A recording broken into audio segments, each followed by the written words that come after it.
아멘. 귀한 찬양 감사드립니다. 여러분, 밖에는 봄이 왔는데 여러분의 마음에도 봄이 왔나요? 우리는 여전히 코로나와 전쟁 중이고 아직도 수많은 사람들이 희생되고 있고 그 상흔이 아물지 않고 있습니다. 어쩌면 앞으로도 이 코로나의 후유증은 한동안 지속될 것이고 더 길고 힘든 시간을 보내며 인내해야 될지도 모릅니다. 이미 우리는 이제 사회적 거리두기, 또 물리적 거리두기라고도 하는 운동을 벌이면서 이 심리적 피로도가 누적되고 있습니다. 대면 접촉이 단절되면서 이 정서적 유대감들이 무뎌지고 있고, 또 특히 인터넷 영상 예배로 접근이 어려운 우리 어르신들의 심리적, 영적 침체는 얼마나 더 견딜 수 있을까 하는 염려가 됩니다. 그래서 요즘에는 심리적 방역도 해야 된다, 이런 말들이 나오잖아요. 어떤 세균, 이 바이러스의 방역도 중요하지만 이 심리적 타격이 그만큼 심하다는 겁니다. 그래서 곳곳에서 지치고 상한 마음에, 이 마음의 면역력이 떨어지면서 마음에 큰 위험이 올 수 있다는 것입니다. 주위를 돌아보면 마음이 아픈 사람들이 많습니다. 마음에 상처를 입고 살아가는 사람들이죠. 이야기를 들어보면 너나 할 것 없이 마음의 아픔과 상처와 흉터들을 가지고 살아갑니다. 코로나 사태 이전에도 우리의 마음은 이미 많이 지쳐 있고 상처를 받아오고 있었습니다. 우리 주변에도 이런 마음을 추스리지 못해서 우울증이나 공황장애 같은 마음의 병을 호소하는 사람들이 많이 있습니다. 여러분, 요즘 마음이 좀 어떠세요? 좀 많이 힘들진 않으세요? 어쩌면 계속해서 여러분의 마음의 상처와 아픔을 건드리는 일들이 반복되어 있지는 않은가요? 그런 모든 분들께 우리 주님의 위로와 또 주님의 함께 하심을 기원합니다. 한동안 우리 내적 치유라는 것이 유행한 적이 있었습니다. 그만큼 마음이 무너진 사람들이 많이 있다는 것이죠. 특별히 나를 잃어버리고 사는 사람, 억지로 내가 아닌 모습으로 살아야 되는 사람, 늘 주변의 어떤 기대에 부응하며 살아야 하는 사람, 착한 아이 컴플렉스와 같이 나는 늘 바른 모습, 착한 모습을 보여줘야 된다라는 강박관념을 가지고 사는 사람, 이런 사람들이 어느 순간 그 마음의 부담을 감당하지 못하게 되면 마음이 무너져 내리는 겁니다. 우리는 종종 연예인들이나 뉴스에서 유명인들이 이 마음이 무너지게 될 때 극단적인 선택을 하는 모습들을 보게 됩니다. 자, 그럴 때 보면 그가 가지고 있는 권력, 그가 가지고 있는 돈, 그가 가지고 있는 인기, 명예, 이런 것들이 그 마음을 조금도 지탱해 주지 못하고 있다는 것을 보게 되는 것이죠. 그래서 당신이 옳다라는 책을 쓴 정신과 의사 정혜신 씨는 사람들에게 인사를 할 때 좀 독특한 방법으로 인사를 합니다. 요즘 마음이 어떠세요? 이렇게 인사를 한다는 거예요. 우리는 보통 어떻게 인사하죠? 안녕하세요? 잘 지내셨어요? 이렇게 스치고 지나가는 인사를 하는데 그분은 요즘 마음이 어떠세요? 이렇게 물어본다는 거예요. 근데 뜻밖에도 이 단순한 인사 하나가 뜬금없어 보이는 것처럼 보이지만 아주 의외의 반응을 보이는 사람들이 있고 그것을 통해 대화가 이루어지면서 그의 마음의 상처가 다듬어지는 그런 결과들을 많이 본다고 합니다. 그래서 이 마음을 알아주는 것은 심리적 심폐소생술과도 같다, 이렇게 이야기를 해요. 아주 마음의 상처가 깊고 절망 가운데 빠져갈 때 누군가 내 마음을 알아주고 공감해주고 위로해주는 것은 마치 심폐소생술을 하듯이 그 죽어져가는 마음을 다시 살려주는 역할을 한다는 것이죠.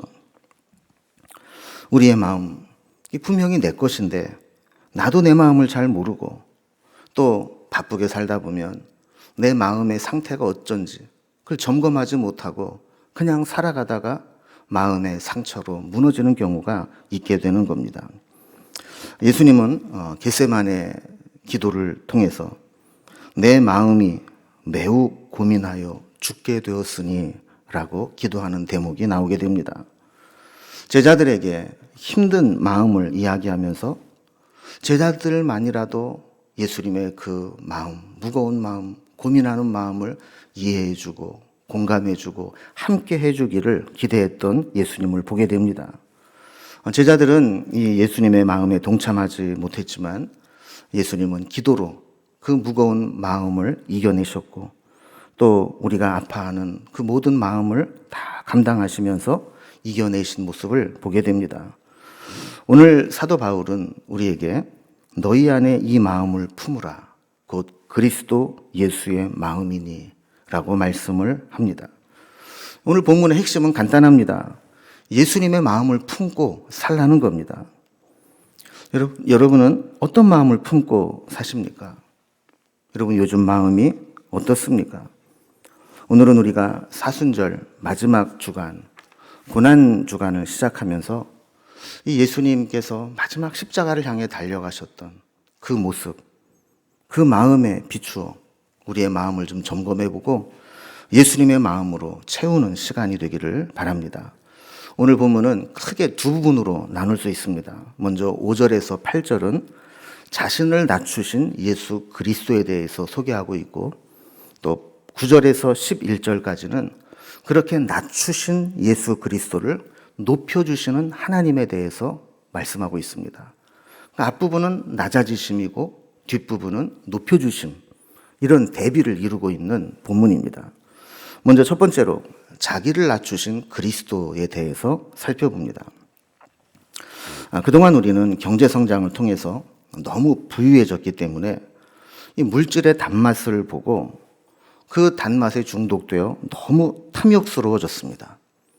뿐만 아니라 정보화 사회를 살아가면서 너무 많은 정보들을 무분별하게 받아들여서 우리의 생각이 복잡해지고 또 많이 안다는 것이 우리의 마음에 교만을 가져오게 했습니다. 또한 세상에서의 성공과 승리의 욕망은 비전과 소망의 탈을 쓰고 우리의 영혼을 병들게 해왔습니다. 예수님을 따른다고 하면서도 예수님의 모습과는 정반대의 모습으로 살아가는 그리스도인들이 많다는 이야기입니다.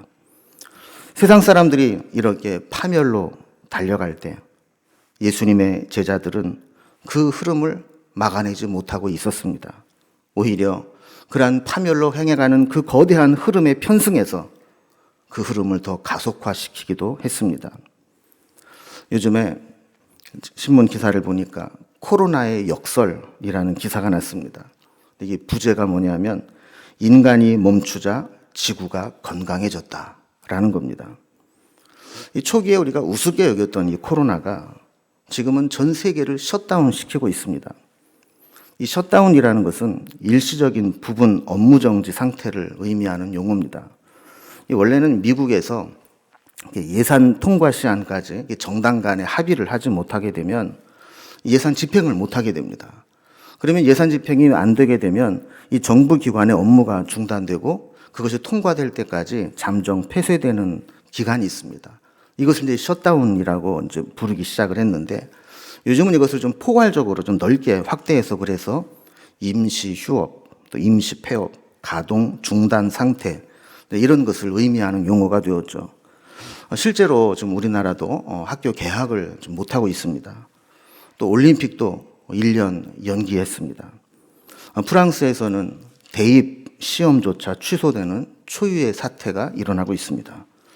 수조 원씩 투자된 프로야구, 프로축구, 프로골프와 같은 스포츠도 리그 중단 및 개막 연기를 하고 있습니다. 지금 미국, 유럽은 자택격리 수준으로 이동이 제한되고 있습니다. 사람들이 안 돌아다니니까 경제가 돌아가지 않고 기업마다 해고와 실직이 이루어집니다. 공장 가동이 중단되고 경제활동이 극도로 위축됩니다. 그런데 이런 상황이 지속되면서 아이러니하게도 좋은 면도 있다는 거예요. 지구의 대기질이 크게 개선되었다는 겁니다. 세계의 공장, 세계의 굴뚝이라고 불리던 중국이 이 코로나의 발원지로 주목이 되면서 이 공장 가동이 중단되고 이동 제한이 이루어지면서 미세먼지나 대기 오염이 눈에 띄게 줄어들게 된 겁니다. 지금 유럽도 강력한 이동 제한 명령이 시행되면서 대기질이 좋아지고 세계적으로 지구가 깨끗해지고 있다는 거예요. 또 코로나 피해가 큰 이탈리아 북부의 물의 도시 베네치아에도 관광객들이 뚝 끊기게 되면서 그 흐르는 그 물이 60년 만에 처음으로 깨끗해졌다는 겁니다. 많은 생명이 목숨을 잃고 인간의 활동이 제한을 받고 있지만 그 결과 지구는 숨통이 트이게 되고 공기가 맑아지고 물이 맑아지는 역설적인 현상을 만들어내고 있다는 겁니다. 이러한 현상들을 보면서 여러 가지 해석을 내놓습니다. 그러면서 인간이 지구의 코로나였다. 지구가 인간 때문에 그렇게 시름하고 앓고 있었다라는 것이죠. 또 어떤 사람은 코로나는 위대한 교정자이다. 사람이 망쳐놓고 흐트러놓은 자연 질서를 이 코로나로 인해서 다시 교정하고 원래의 상태로 돌이키는 힘을 가지고 있다라는 겁니다. 이러한 상황을 직면하면서 우리는 인간의 탐욕과 경쟁이 무슨 의미가 있어 왔는가 하는 생각들을 해보게 됩니다. 코로나가 휩쓸고 지나가니까 전 세계는 지금 극도의 경제 위기를 직면하고 있습니다. 나라마다 경제 지표가 마이너스 성장을 예고하고 있고 그동안 경제 성장을 위해 그렇게 몸부림치고 경쟁하고 이기적인 정책을 써도 그 수고가 헛되게 돌아갈 수 있다는 것을 극명히 보여줍니다. 미국이 그렇게 아메리카 퍼스트를 외치며 전 세계를 쥐어짜고 자국의 이득을 위해서 애를 써도 극도의 경기 침체를 맞이하면서 쥐어짠 것에 몇십 배, 몇백 배의 대가를 지불해야 되는 결과를 마주하게 된 것이죠. 이게 우리 인간의 한계이고 높아지려고 하고 욕심을 품은 그 인간의 결과물이 바로 이렇게 나타나고 있다는 것을 보여주는 겁니다. 지난 시간에도 한번 언급을 했던 알베르 까뮈의 페스트라는 작품 마지막 부분에 보면 중심 인물인 의사 리우가 페스트가 종식된 뒤에 이런 말을 남깁니다. 기쁨에 젖어 있는 군중은 모르는 사실, 즉 페스트균은 결코 죽거나 소멸하지 않고 꾸준히 살아남았다가 언젠가 인간에게 불행과 교훈을 주기 위해 쥐들을 다시 깨우고 사람들을 죽게 할 날이 오리라는 사실을 나는 알고 있었다. 까뮈는 페스트라고 하는 소재를 사용했지만 그가 하고 싶었던 이야기는 인간의 탐욕이 만들어낸 우리를 위협하는 각종 재난들이 하나님이 한 번만 건드리시면 어디에선가 또 터져 나와서 우리의 인간의 탐욕을 경고하고 우리의 잘못된 부분들을 끄집어내어서 깨닫게 하는 도구로 사용하실 수 있다는 이야기입니다. 얼마 전 뉴스에서 포르투갈이 모든 이주자와 난민에게 코로나19가 수습될 때까지 시민권을 부여하겠다라는 발표를 했습니다. 여러분 정말 멋진 나라 아닙니까? 해외 이주민, 난민들에게 의료보험 혜택과 국가에서 지원하는 모든 혜택을 받을 수 있게 해주겠다는 겁니다. 자, 그런데 만약에 우리나라에서 우리나라 재정과 우리나라의 세금으로 포르투갈과 똑같이 해외 불법 체류자들, 난민들, 외국인 노동자들에게 한국인과 똑같은 혜택을 준다고 하면 우리의 마음은 어떨까요? 그냥 마냥 멋있어 보이고 우리나라 정말 좋은 나라다 이런 생각이 들까요? 저부터 이기적인 마음이 확 들더라고요. 우리 인간은 이렇게 남이 하는 것은 참 멋있어 보이는데 내가 하려고 하면 아까운 것이 우리의 인간의 욕심입니다. 가진 것 빼앗기지 않으려 하고 가지고 있으면서도 더 가지려고 하고 심지어 남의 것도 할 수만 있으면 내 것으로 만들어버리고 싶어하는 그것이 우리의 욕심이라는 겁니다. 우리는 이렇게 끊임없이 더 가지려고, 더 높아지려고, 더 많은 것을 누리려고 하고 있는데 예수님이 우리에게 보여준 모습은 어떤 모습일까요? 오늘 6절에 보면 그는 근본 하나님의 본체시나 라고 말씀합니다. 많은 신학자들이 하나님의 본체라는 말이 도대체 뭘까? 이 본체라는 말, 모르페라는 단어는 다른 곳에서는 잘 쓰이지 않는 단어입니다. 그러다 보니까 이 본체라는 게 뭘까에 대해서 좀 혼란스러운 부분들이 해석에 논란이 있습니다. 이 본체를 그래서 이제 일반적으로는 이 본질 혹은 본성 이렇게 번역을 합니다. 쉽게 얘기하면 예수님은 원래 삼위일체의 하나님이시라는 거죠. 본질적으로. 그런데 인간의 몸을 입고 오셨다. 그래서 원래는 하나님인데 인간이 되셨다. 이 얘기를 하고자 이런 용어를 사용을 하는 겁니다. 자, 그러면 본질상 하나님과 본체이신 분이 어떤 삶을 사셨는가? 그 다음에 보면 6절 중간부터 이렇게 설명을 합니다. 하나님과 동등됨을 취할 것으로 여기지 아니하시고 오히려 자기를 비워 종의 형체를 가지사 사람들과 같이 되셨고 사람의 모양으로 나타나사 자기를 낮추시고 죽기까지 복종하셨으니 곧 십자가에서 죽으십니다. 여러분 아까 말씀드린 것처럼 5절부터 8절까지의 주제는 뭐라고 그랬어요? 그리스도의 낮아지심. 그리스도가 어떤 모양으로 낮아지셨는가? 하나님이신 예수님이 도대체 어떤 모습으로 우리에게 낮아지심을 보여주셨는가를 설명하는 겁니다.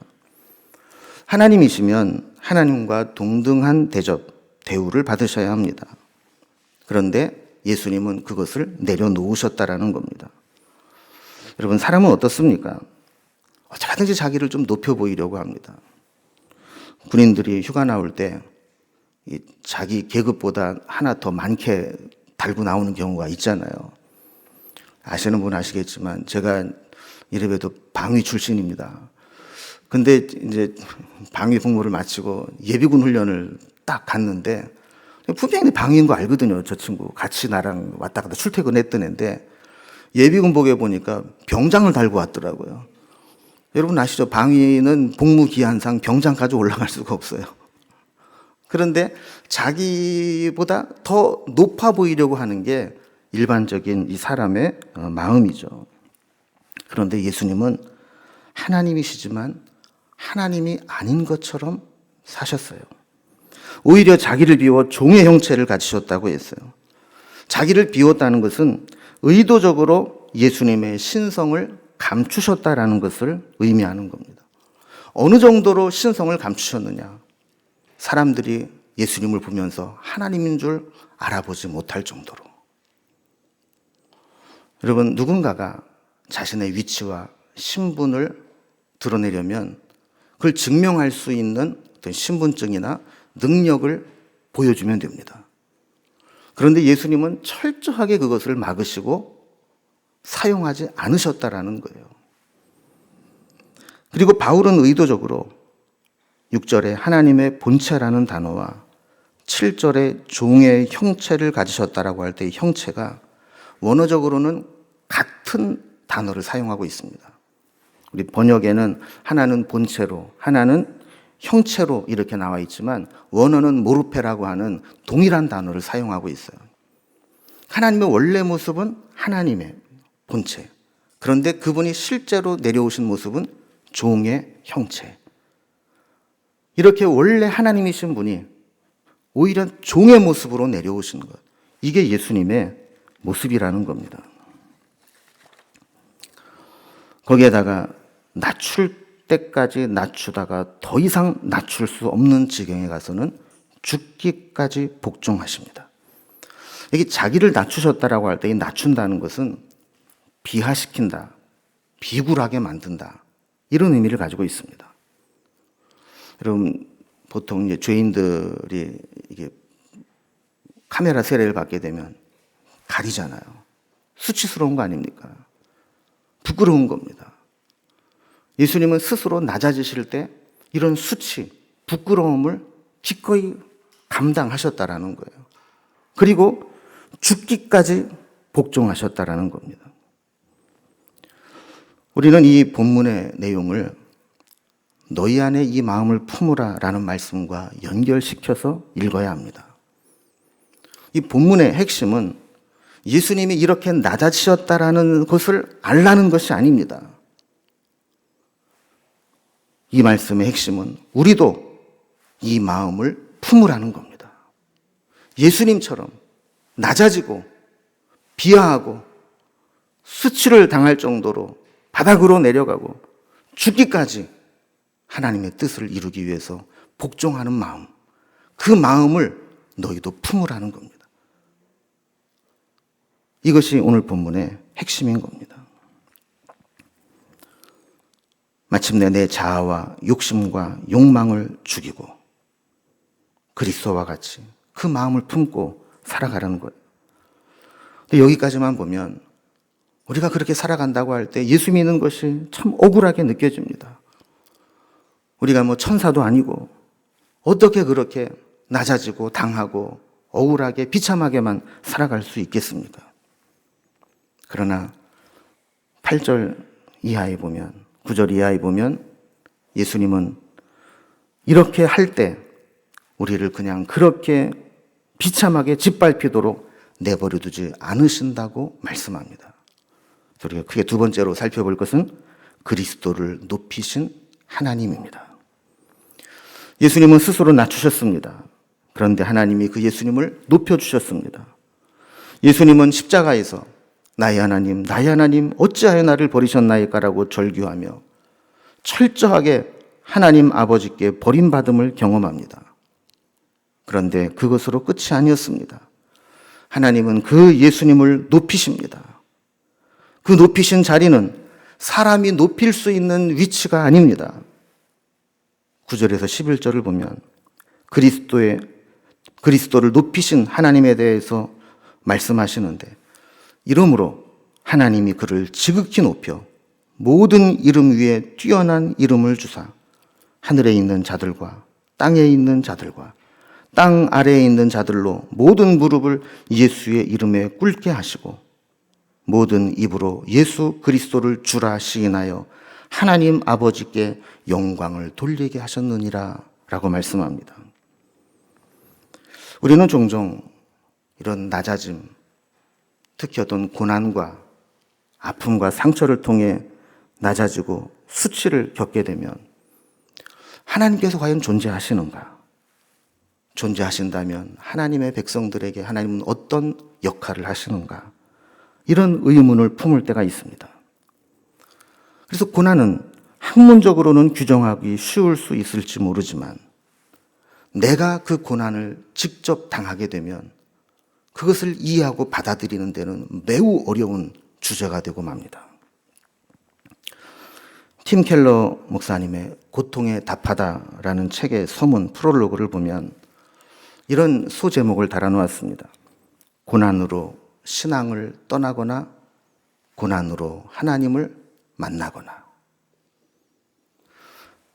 신앙인들에게도 고난이 다가올 수 있다는 겁니다. 그런데 그 고난을 어떻게 해석하느냐에 따라서 신앙에서 떠나가는 사람이 있고 어떤 사람은 그 고난 속에서 하나님을 만나는 사람도 있다는 것이죠.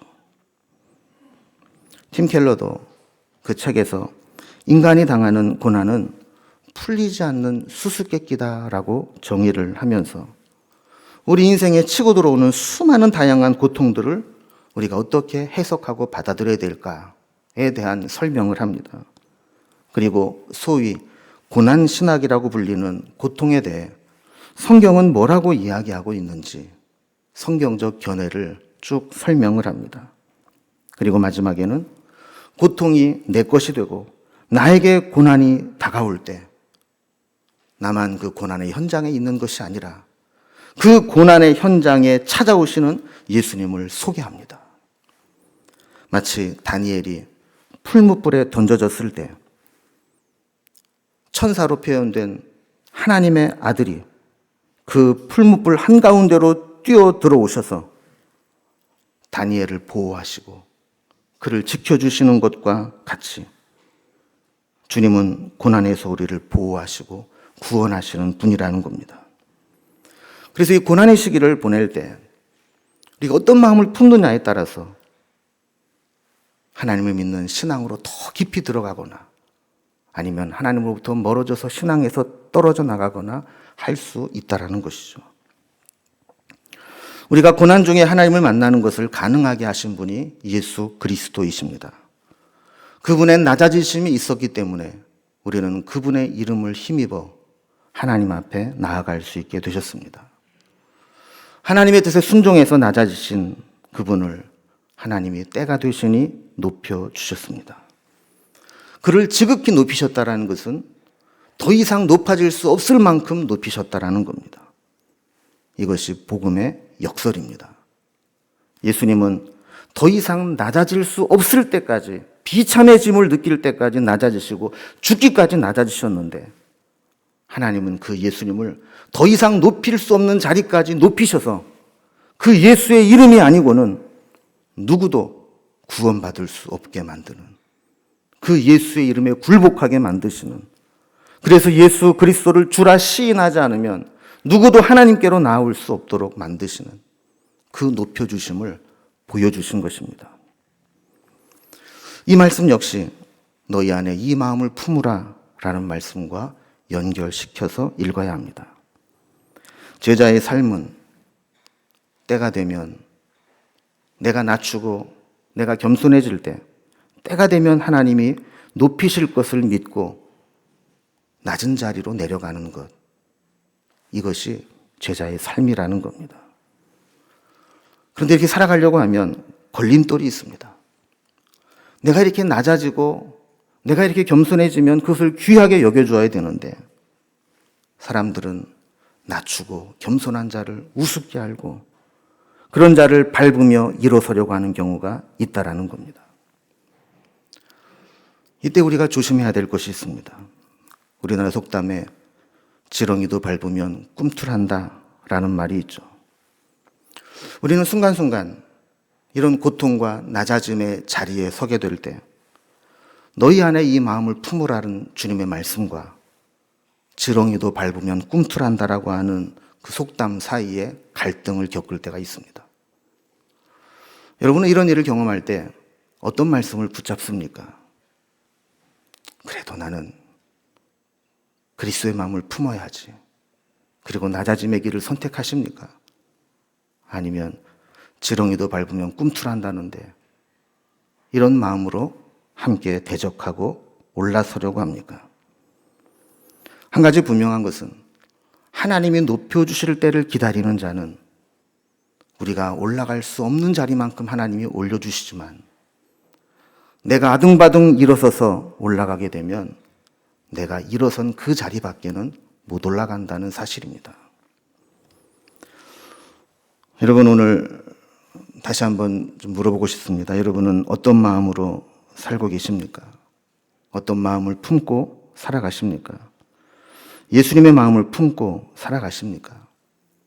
이 품는다는 이 단어는 원어적인 마음 의미로 보면 마음을 두고 살아간다, 이런 의미인데, 저는 우리나라 말 번역이 아주 잘 됐다고 생각을 해요. 막 품는다. 마치 어미닭이 달걀을 품고 있으면 어떻게 됩니까? 시간이 지나게 될 때 어미닭과 똑같은 병아리가 깨어나게 됩니다. 마찬가지로 우리도 어떤 마음을 품고 살아가느냐에 따라서 마음에 품은 것들이 우리의 삶으로 드러나게 됩니다. 예수님의 마음을 품고 살아가면 그 사람을 통해서 예수님의 향기가 나타나게 됩니다. 그래서 믿음의 사람들이 모이면 그 주변에 예수의 향기가 만발해야 됩니다. 많이 모이면 많이 모일수록 더 진하게 예수의 냄새가 나야 합니다. 그런데 문제는 예수 믿는 사람들이 모인 곳에 정말 예수의 향기가 나느냐 하는 겁니다. 육체의 정욕에서 부패한 썩은 냄새가 진동을 하고 있지는 않습니까? 갈라디아서 5장에 언급한 육체의 일들, 육체의 정욕과 탐심과 악취가 나고 있지는 않습니까? 우리의 입술을 휘칠한 무덤처럼 겉은 희게 포장하고 있지만 거기에 쏟아져 나오는 말들은 교만과 이기심과 탐욕과 시기와 미워함과 당짓는 것과 무정한 것들로 나타나고 있지는 않습니까? 오늘 종료주의를 시작으로 이번 한 주간은 고난주간으로 보내게 됩니다. 그리고 고난주간이 끝나면 다음 주일은 부활주일이 됩니다. 많은 사람들이 이 부활주일을 기다리고 있습니다. 부활의 날, 부활의 소망, 부활의 능력이 우리 가운데도 함께하기를 갈망하고 있습니다.